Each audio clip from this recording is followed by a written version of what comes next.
live. Welcome in to News Made Simple, where we say the quiet parts out loud. And we do that for you so that you can take the news of what has happened in the last week and digest it and see what comes out the other end, as Michael Scott would say. So, as always, we want to say thank you to the Bitbox O2 hardware wallet. If you guys haven't been paying attention, it's pretty important that you get your Bitcoin off the exchanges. So, go to shiftcrypto.ch/Bitcoin made simple. Use the promo code Bitcoin made simple to get 5% off and get yourself a Bitbox O2 hardware wallet and put that in cold storage. Put your coins in cold storage. And also, tons of stuff going on at Movies Plus. So, shout out to Movies Plus. And you can check out Hard Money with Natalie Brunell on there weekly. So that's the latest Bitcoin thing that's going on there. So we are pulling out all the stops. We're going crazy there. Please check it out. Help support a Bitcoin company, what Movies Plus is. So, anyways, Phil, what is going on in the world of Bitcoin? It's a bear market. It's a lovely, lovely bear market. And let me get rid of these notifications on my I gotta screen. say, the bear market. This is my first bear market. Is this your first bear market? Yeah, yeah. It's I came it's in a just a little blast. before you. I came in at the end of 2019, Okay, but yeah, it's like it no is. kidding. The building happens in the bear market, and everyone has to just bitch about stupid stuff. I mean, when it comes to insolvencies and whatnot, that's understandable. And Yeah, that should be talked about in the public square, but it's just the mayhem of people having PTSD from, I guess, 2017 bear market and bear markets lots before of that. It's just Bitcoin funny to watch. derangement syndrome going Exactly. around, and like it is. It's funny. I won't say who it was, but it's an OG. Um, that's probably like this. They've been in every bear market. And I asked them. I said, I didn't know bear markets were like this. I said, this is crazy. I love it. Um, and he said, yeah, we always crucify a few of our own during a bear market. So I think I said this before I really even understood it, is that Bitcoin is all about surviving and being there, remaining a Bitcoiner to the end is the real challenge. It's like stack your Bitcoin, but also don't get Bitcoin derangement syndrome. We all sit on Twitter and talk about Bitcoin, blah, blah, blah. But like go outside, put your feet in the grass. Maybe have some other hobbies because you know, BDS will come for you. Um, but anyway, so yeah, in the news, I mean, I don't know, we've seen a couple meltdowns. Yeah, and I haven't like done too many deep dives, so we're just gonna try to do everything like kind of high level overview. But for some headlines, as of the last hour or so, Atlanta Fed says that Q2 GDP now is negative 1.9%. So, bear market signal number one for just everything, not just crypto, but everything. And then we also have U.S. unemployment claims hit 6-month high of 235,000. That's So, it's a good sign, right? That means healthy economy. We're yeah. building back flatter. Build back flatter. That's great. Just flatten the economy. Flatten the Comedy. economy. Mm-hmm. Just build back flatter. And then another bear signal, especially for Bitcoin, is that Daniel DiMartino Booth had a tweet that shows a graph here. I share my screen, but I don't feel like it. But basically, she's saying desperately seeking new next retribution, and this comes from a quote saying. Recent build up in open interest for Bitcoin futures is eerily similar to that seen just before contract began a long descent from late 2021. So that suggests the recent consolidation around 20,000 mark is just a pause before another leg south. So basically, it has like a graph just going down to the right, and below that are little like volume like BART graphs. And I think they're like the BARTs, like the peaks and the troughs. They're showing just interest of like futures markets, and I think more is basically coming on. And I mentioned a couple of times that futures markets are basically just ways to manipulate the price of Bitcoin even further. And so with more of those coming on as well as these continued liquidations that we're going to see, we can expect Bitcoin to go lower. Yeah, I mean, this isn't financial advice, but I've had that article come out in Bitcoin Magazine about how I thought this time would be different. And I have learned my lesson, and it's not going to be the last lesson that Bitcoin teaches me, but you know, hang tight, everybody. Like I said, don't risk more money. The advice is only invest money that you are okay with not touching for 4 years, and just stack. That's what you should do. Also, like, just general advice. I know people know this, but like, it's really easy to lower your overhead when things are getting crazy like this. Like, sometimes you get to a point you're like, I feel like I can't cut anything. But I'm like, if like push comes to shove, like, there are things you can eliminate. I remember when times were really lean business wise, I literally, and I don't have like, I'm not like a major drinker, but I'll probably have, let's just say over the course of a week, an average of 1.5 beers a day. But some days none, some days more. And I went like 9 months. I just was like, well, I like, the business is lean, everything's tight. I gotta suck in, tighten my belt. Like, I didn't drink beer for like 9 months. And like, I mean, it was part of it, like, kind of healthy, actually helped a little bit on the health side. But you know, there are places you can eliminate. You can eliminate your spending. You can, eat in. Thankfully, my wife cooks all the time, so we eat in a lot. Yeah, it's just be cautious, because more of these meltdowns are on the way. I mean, I fully believe that the Fed's going to keep tightening, Hell yeah. and they're going to raise rates because they don't give a shit. I mean, in a way, like, I kind of get it. Like, you have, like, from their perspective. So like, this is what people have to do. You have to look at By it. the way, hold on. I'm going to ask you what you're about to say. It's not because of inflation. Okay. So if you were planning on saying that, they're not doing this because of inflation. But go ahead. No. Yeah. So what I was gonna say is that, like, I mean, you kind of opened my eyes to it a little bit, Phil, but like, they don't give a hoot about inflation, anything like that, making your life better. You have to look at, when you're trying to figure out somebody's motives and incentives, you have to look at the incentive structure, and their incentive is to remain the dominant global currency by any means necessary. And Debatable. I mean, don't you think they just want to keep dollar dominance surging? To some extent, but Powell doesn't want he sees the perils that the Triffin dilemma has brought upon the United States. And this is just the whole dollar milkshake theory. All these sovereign debt crises happen everywhere, and all this capital floods to the dollar in the United States. That is part of the process to rebuild manufacturing, build back better for America in the not Davos way. And Powell even said that, and I've said this, I think, a couple times on the show, that he doesn't want to be the global reserve currency. There's more room for more than one global reserve currency in the world. And we're plainly seeing that with the ruble. And it would make a lot of sense to me if the ruble became the reserve currency in the global south.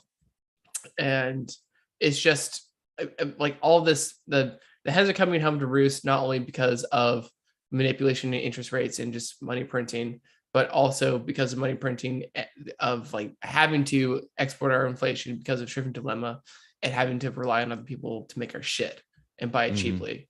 And so it's burdensome. And I think we're seeing that a little bit with China's Belt and Road Initiative, because that's burdensome. Because they have all this money that they're investing in like these like island countries or everywhere else in the world, Africa, but that's also a way that they're exporting their inflation. And so, I mean, it's just a lot of things to juggle. And so they're raising rates to basically destroy the notion that they are the global financial protectors. The Fed's off the reservation. They want to destroy all the other central banks in the world. So they went independent then. Yeah. Last June, not this June 2022, last June 2021, as Tom Longo says, on June 16th, when Powell raised 5 basis points in the reverse repo markets, that was basically Powell's foot in the door of saying or declaring the Federal Reserve's financial independence from the rest of the world.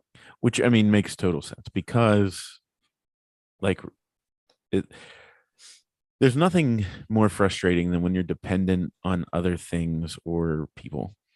And so the easiest way to control your own house is to, have your house only influenced by what's inside it. Yeah. So that makes sense. He's forcing the bear market, the crash that we have needed. And he's not doing this because he's an Austrian economist. He's doing this out of necessity to preserve whatever value status the dollar has. And he's doing this to preserve the power of the banking cartel that is only possible because of the Federal Reserve System. And I sound like a broken record, but it's so goddamn important for people to hear this. But what this whole modern monetary theory, digital currency issued by the IMF for the entire globe, that destroys the cartel and the power that the banks have in the United States, because it renders them useless as everything is top down from the Federal Reserve itself, from the central bank.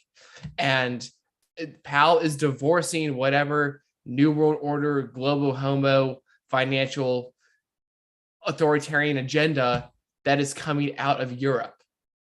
And so that's why he's doing this. It's not to quell inflation, that it's going to help with that and also like demand destruction, but it's to basically reset everything and maintain America's financial status as a power, but not a global power, because the global power has, rendered America to be powerless or lose power because of how far America has spread itself financially and all the other foreign influence. And this is why LIBOR is important. Not only was raising the 5 basis points in the reverse repo payout facilities a step of Federal Reserve financial independence from the rest of the world, but also divorcing America's monetary policy from LIBOR onto SOFR, because LIBOR was just the London interbank overnight rate between basically like the Fed funds rate, but for banks in London and like Europe. And that's how they index all their debt. And so, banks would issue loans or whatever, like LIBOR plus 3% or like whatever it was. And if anybody wants, if you want a really good explanation of it, you go to the Phil's first episode on the network back in like April with Tom Luongo, and you guys discussed it really well there. But anyway, continue. The LIBOR twist. And now, and I found this great podcast by JP Morgan of how important it is to get off LIBOR and get onto SOFR. And SOFR is a rate that is actually based on capital markets, like between financial institutions. And so it's based off of, and not the free market, but a free-ish market. A market is based on something real, actual market activity, rather than just some like bankers, oligarchs deciding what the fuck is going to be arbitrarily in London. And so again, that was another, foot in the door of Federal Reserve financial independence from the rest of the world. And everything that we've seen, whether it's stimulus, just helicopter money, and political embarrassments like pulling out of Afghanistan and keep funding Ukraine, these are just strategies to embarrass the United States financially, militarily, culturally, politically, and it's all stemming out of Europe, because Europe wants to take back monetary control. And the way that you do that is take out the monetary hegemon that is the Federal Reserve. And the Fed has tools in its tool belt by tightening and getting off of LIBOR and raising rates. And so this is all just about Federal Reserve independence. And Daniel DiMartino Booth is a really good advocate on this, not as like blatantly and explicit as I or Tom might describe it, but it was funny. I was watching an interview of her a couple of weeks ago on this like gold conference. I can't remember, but she was basically like on Team Powell when he first got confirmed, and she was a little disappointed when he started rate. He tried to raise rates, but he backed off in 2018, and he had to do all the COVID stimulus. But I think he was politically forced and pushed into a corner because you have to do everything to get reconfirmed as Fed chair. And also, I think there could possibly have been attempts of political assassination. So you gotta play your cards carefully when you're in a position like that. Mm-hmm. And at the end of the day, he comes from private equity. They call him private equity pal for a reason. And the shareholders of the Federal Reserve are the commercial banks, the banking cartel. And so he's taking orders from them. And that's the life that he came from. He's like, yes, he's a lawyer as well. And he has a history of compromising with both sides of the political aisle.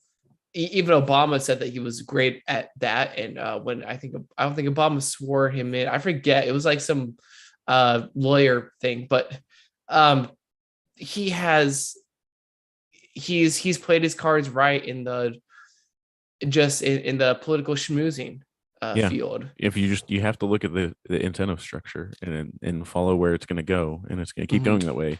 And Magoo, our buddy Magoo's been on that too. Like he kind of, I mean, it really opened my eyes to, because he has, I think, I forget exactly. He said it in the podcast I had him on back in April, but like I think his family has a history of like working in like the markets and all that kind of stuff. So he like grew up around this.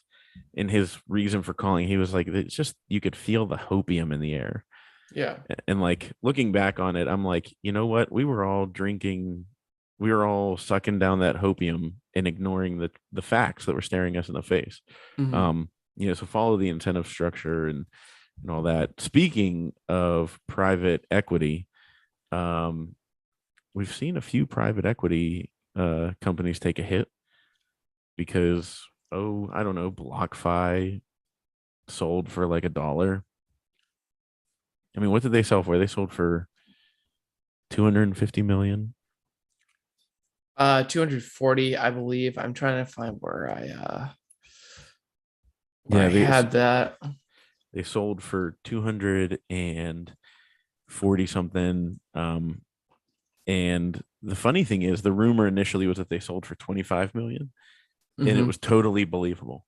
And everybody was like, yep, like that makes sense. I mean, they still. Yeah, I was in a spaces with Magoo, and he was talking like, yeah, any headline that first comes out about something that happens like this, it is just a headline, and it's going to be similar to what actually happens in reality, but it's going to just like lead people astray and confuse them at first. So 25 million, but then it ends up being like 240 or 50 million, which leaves the equity investors wiped out, right? Like I'm pretty sure they got wiped out, but like all the depositors, as they should, the depositors get their money back. No, of course not. They don't. I wouldn't believe so. Or I don't know the details of this deal. Yeah, I guess we don't know the detail. But the point is, we're seeing a contagion effect where all of a sudden, all these places that were earning yield, lots of people have been saying it. They're like, if you're wondering where the yield is coming from, you are the yield. Because let's just say and again, this isn't financial advice. If you lend your Bitcoin to somebody and you're going to get 5% returns, where do you think that 5% is coming from? They're turning around and lending your Bitcoin for 6%, and so on and so on and so on. So I read I forget where, but I read one place where it was through like 4 agencies. It was like the consumer got 5%, then like that company lent it out for 6%, who lent it out to somebody for 7%, who lent it out to somebody for 8%. Yeah. And Cory at Swan did a great little tweet about this, how it was basically like the domino effect. Like I'm going to mix up the names and the percentages, but basically, BlockFi lends out to 3AC, but BlockFi offers 5%. They lend out to 3AC 6%. 3AC lends out to Voyager 7. It's just like a whole domino like stack, like pyramid thing where everyone just has to like, make their profit wherever they can. And it's just built on like faith and trust that you're actually going to get paid that interest, and trusting that they're actually making true spreads and that they're good for their money. Yeah, I mean, talk about a house of cards, quite literally a domino effect. Yeah. That's set up to melt down. So again, to mention our lovely sponsor, the BitBox02 hardware wallet. This is, I know they are our sponsor, so that's why we bring them up all the time. But quite seriously, people, you might be one of the people that had your coins stuck at BlockFi or Celsius or one of the places that's going under. And it's really sad. I feel really, really bad. And this is why I hate all the heat that people try to put on Bitcoin maxis, because I see all these posts online of people like really like they're like I'm numb, I've lost everything, blah blah blah. And it's like, like people talking about like ending it all, and it's like there are real people's lives at stake, and their livelihoods are being ruined. So I maybe learned I've learned a lesson through this, because let's just be honest, if you read my article on Bitcoin Magazine, I was like total noob, still a noob, will be a noob forever. But when I started the podcast, if BlockFi would have come to me and said, "Hey, say this crap," I wouldn't have understood it, and I would have been like, "Oh yeah, whatever." And if there's anything I've learned through all this, it is that no, you need to be a lot more careful. And so the only thing that I'm comfortable with sponsoring is something like Shift Crypto's BitBox02 hardware wallet, because it is a simple and easy to use way to move your coins off the exchange and into cold storage. And I can say that with full confidence. So we will do our best to commit to not ever shilling anything that could lead to anything dangerous. But it's a lesson I learned that I could have been an idiot that could have fallen for that. And so thankfully I didn't. But go to shiftcrypto.ch/Bitcoin Made Simple, promo code Bitcoin Made Simple. You get 5% off, and you'll protect yourself. And if you lost everything and you got locked out, don't despair. Just keep stacking sats. It's on sale. It will get even lower. You will get a better price. Just increase your cash flows and stack sats with money that you can afford to not touch for 4 years. And just keep your head down and keep your chin up. Keep your chin up, but your head down, because I've seen some people get their egos a little too big, and we won't name names because we're not a gossip column. But we're not Gawker. No, but I will just say in general to people, egos are hubris is a dangerous drug, and it takes a lot of people down. And when you look around the space, the people that have been here the longest, that are in the best standing and the wisest to listen to, they have one thing in common, and it's that they're very humble. So Matt Odell said it. I quoted him in the article because I said, really, that's the name of the game, is to stay humble and stack sats. So Phil, what other news topics do we have other than businesses melting down? And let's go back to the contagion and just give like a high level overview of kind of what we've seen this year so far. So I think it started with BlockFi in early 2022. They were fined $100 million by the SEC. And I remember that live happening. We were on like a Twitter Spaces, and like somebody was like, guys. Yeah, so they got fined for violating the Securities Act of 1933 and the Investment Company Act of 1940 on the terms that their settlement with the SEC, in regards to those settlements, they had to discontinue interest accounts for new customers. So their main moneymaker was shut down. Funny enough, and then I guess Mhm. they started issuing out like the credit cards and stuff. Like, oh, but don't despair, people. And that's just making me think of that hilarious. I will name names. That video of like Pomp saying bullish, bullish, bullish on whatever the show he does with his wife, Lunch Money. It's just hilarious. And like Oh, you when he was going like back, BlockFi, boom. yeah, and you going back to, yeah, if BlockFi paid me a bunch of this, like I wouldn't know what's going on. And like Pomp probably knew very well what was going Oh, on, he and was an he just investor. had to, yeah, of course. And but this just kind of goes to show that like money talks. And so now I'm not saying Pomp is easily like tricked into like not knowing how this works because he's an investor, but anyone that is just trying to do a show, I could see how that is a tempting offer. But BlockFi aside, fast forward to May, and we discussed this, but Terra Luna imploded, and that caused just another domino effect of liquidation and bank runs throughout crypto. And that's kind of what led to counterparties such as Celsius and BlockFi, Voyager, and all of them to default, because this goes back to the house of cards that we mentioned.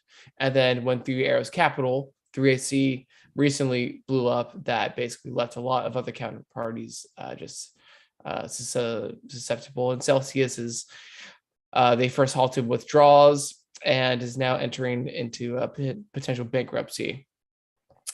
And is it also FTX that is bailing them out too, or are we not entirely sure I what's happening with think that? so. I mean, I saw somebody say they're like, "Where's FTX getting all this money?" Yeah. Like So, they're I just mean, the mhm. they're just the rescuer of last resort. Yeah, pretty much. I mean, people have compared to what he's doing to what JP Morgan did in 1907, I think, during that panic. Not to be a But conspiracy theorist, but was this orchestrated? yeah, I think it absolutely was.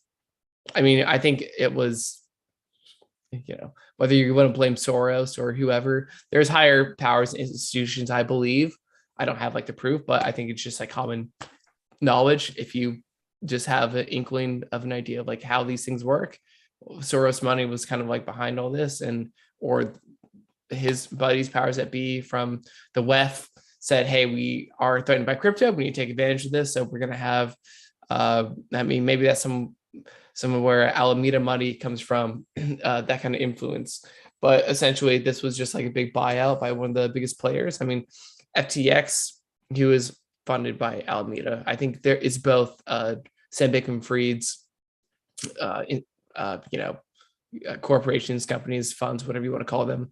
But FTX recently, they came to the rescue with $400 million, which providing a credit facility and a option to purchase BlockFi for 25 to 250 million. That's actually based on the performance goals. So I guess if BlockFi keeps shitting the bed, they'll just be bought out for more. I'm not entirely sure. But yeah, I think that this was an orchestrated attack to consolidate all of these crypto companies under one hood, being FTX slash Alameda. And again, this is because of people like Christine Lagarde herself and others that agree with her. All these probably MMTers say that crypto is a escape hatch, and that's what they're trying to shut off, right? Mm-hmm. They won't succeed. I mean, they will to an extent, Oh yeah, and short term though. yeah, Though they're causing pain and they're making things fall, but long term, water finds its level, and water, if you've ever tried to make an ice rink in your backyard like me, um, which I eventually succeeded at, but if there is a hole to escape from, that water will get through it. It will find the hole in the plastic and get out. So, that's just what's going to happen here with Bitcoin. It might take a little bit longer than we all had hoped and wished and dreamed for, but I like think we're done with the price prediction part of it, because I mean, at this point, who cares? it's dead, it's over, Bitcoin's done forever, so nobody should buy it, everybody should walk away from it, and I'll take every single Bitcoin that's left. I love the people that are like, what if Bitcoin goes to zero? And there's like a millions of us that are like, I will literally absorb all of them. I will take them all, and they will all be mine. And then one day somebody will come by and go, hey, can I have one for like a buck? Then you have a market. Then it's Yeah. back. It's not. So, anyways, just kidding, folks. There is no Bitcoin going to zero. There is Bitcoin just chopping through the waters here. And I hate to sound like bearish and like we're all down and blah blah blah, but it's really it's stack your it's stacking time. It's building is done during the bear markets. Like Phil and I said, this is our first one to go through. And it's clear as day to me now, looking back at old ones, like, oh, those were the people that were building. Those were the people that were, crushing it.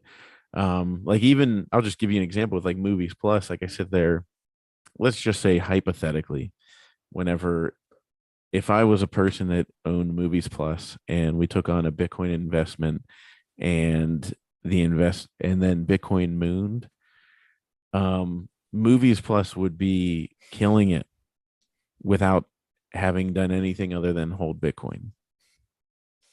And in retrospect, that is not a good strategy. Not that that was my strategy. I'm just saying, but like, I think a lot of people fall into that, oh, I bought some Bitcoin at this, like, so I'm set right now because when it hits 100K, I'm going to be crushing it. And really, it's all about the cash flow game.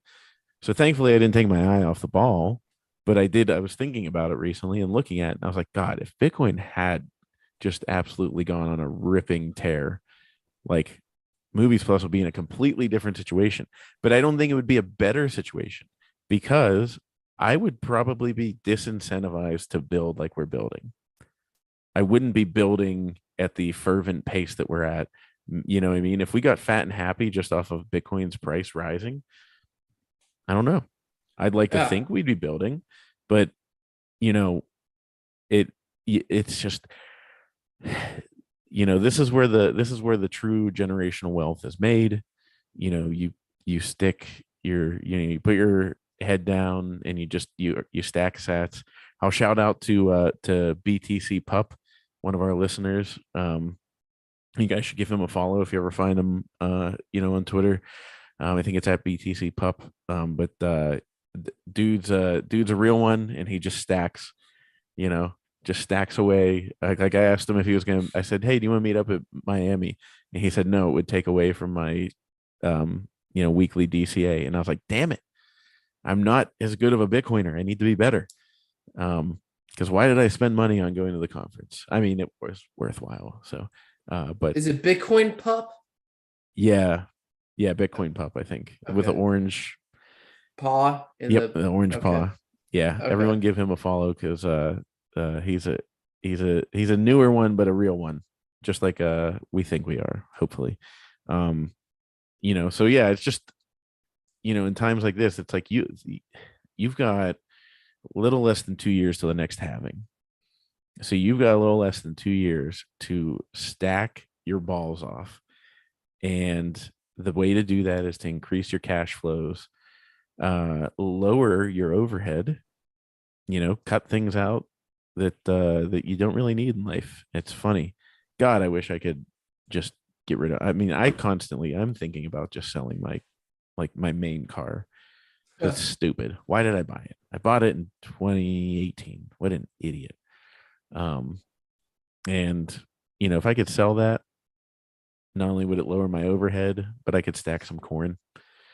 Um, so You might you want to know, do that fast because I heard yeah, demand keeps going down and the insane prices for rental, used cars is actually backfiring. So yeah, no, it definitely is.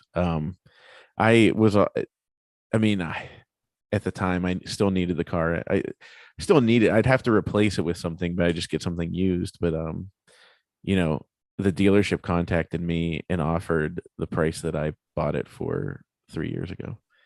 And I was like, I added like 20% to it and said, "You give me that, I'll drive down and give you the car right now." They didn't reply. But anyways, just look at like when I had Daniel Prince on, we were talking about cars. He said he has like a 20-year-old some car, and he said it purrs like a kitten, but it Uh, still gets him from point A to point B. Um, and I thought about this. Okay, so just total side note, we won't go too long because we're going a little long on News Made Simple. But you know, think about the stupid stuff that we're willing to spend money on for stupid reasons. And I'll say that my car is one of them because it's a nice car and everything. And like I was sitting at a Target pickup order yesterday, and this like old guy was walking by while I was sitting there, and he just pointed and goes, "I like your ride," and I was like, "Thanks." And then I thought about it while I was waiting for the order to come out, and I was like, that used to hit me a lot differently. Like it's insane that I spend that money on the car. Like 90% of the reason that people spend the money on things like that is for that moment when yeah. somebody says, "I like your ride." And I was like, just sitting there, like upset with myself. Like, I'm like, what an idiot. Like, why? Why? What a fiat mind to sit there. Total side note, this was hilarious. So then the Target order comes out, and the girl's there, like, "Hi, here's your bag." And she's putting the bags up, and she pulls the last bag up that had milk in it. I don't know what happened, but somehow when she lifted it up, the carton of milk exploded, and it just started shooting milk out of the bag and like all over the car and everything. It was really funny because she was like, "Oh my god, oh my god." I'm so sorry, I'm so sorry. I was like, I mean, you didn't do it on purpose. Like, that's fine, don't worry about it. So the poor girl, because then she went inside and like her manager came out and gave me like a gift card. I was like, tell her it's not a big deal. But yeah, I just the poor girl, I doubt she's listening, but if she happens to be listening, that'll be the greatest coincidence. And I hope she can laugh about it. But anyways, that's my little wisdom, is don't focus on the price of Bitcoin. If you're sweating the price of Bitcoin, then you probably aren't in a great, you probably have too much money in Bitcoin if the price bothers you. That's what I'll end with. Any other news or Also, notes? no, just to add on that, like it's not just Bitcoin, obviously. If anyone listens to the show or keeps up with news in general, everything's tanking. So, I mean, I had a conversation with my mom just catching up over the phone, and she's like, "Yeah, Bitcoin's not doing so good, kid." And I'm just like, "Have you seen the world? Yeah. I Like, mean, everything's on fire. So, this is not surprising." So, no, exactly. That's what, like, I've had that conversation with people where they go, "Bitcoin's down," and I'm like, "So's everything else." yeah, Like I met a neighbor, which is like rare out here because we have to be like walk very far to find each other. well, But away. it's like a seven, like probably a dude in his like 70s, talking to him, and then we just said hi, blah blah blah, and then his phone was ringing. He's like, "Sorry, I gotta take this," and he said, "All right, nice meeting you." Walk away, and I can hear him as he picks up the phone. He goes, "Hello," and he's like, "Well, I know if this market would stop tanking, damn money would keep going down." And I was like, "It's everywhere. It's not just Bitcoin. You Yeah, know, we kind of get in a Bitcoin bubble and forget that um, everything's pooping. yeah, So while which is everything is nice. pooping, just stack." Yeah, which So is nice, as you said earlier. Like, have another hobby, go outside, have the grass between your toes, whatever. And I've really had to do that. I've thankfully been able to do that within the last year. If ironically enough, as like heavy I am on Bitcoin Twitter and just trying to funnel out signal from all the noise. But yeah, like take a break, go out, take a breather. It's summertime. It's hot as hell where I'm at in Texas, but enjoy it. Go to the beach or your local watering hole or something, and just take a breather, and just be lucky that you're here living through this wonderful revolutionary time, not just money but the world, and be thankful for people around you and your loved ones, and everything's going to be okay as long as you have people that are worth having. yep, so what it all is about. Well, everybody, thank you for listening to News Made Simple. And thanks again to Shift Crypto and the BitBox02 hardware wallet. As always, get your coins off the exchange and go to shiftcrypto.ch/Bitcoin Made Simple. use that promo code Bitcoin Made Simple to get 5% off. And I will then I seriously just check out Movies Plus, guys. We're absolutely crushing it. And there's tons of content going up there. And I mean, like, through promo codes that we're releasing and stuff, you can get it for like a little over $2 a month. So yeah, it's a great place to go to uncuck yourself, as Phil says. Hey, you beat me to it. Yeah, seriously, I'm super stoked what's happening there. I think hopefully I don't jinx this, but hopefully as the world keeps on lighting on fire and people keep getting kicked off, people are going to be desperate and thirsty for actual real shit content that they want to consume and fill in their veins with truth. So by that's what they're trying to do over there in Movies Plus. So getting while the getting's good, and it's only going to get better. Yep. Yep. Inflation relief. Go there and get your promo code and get your discount. But all right, guys, we will talk to you guys next week, and stay humble, stack sats, and keep your head up, keep your chin up.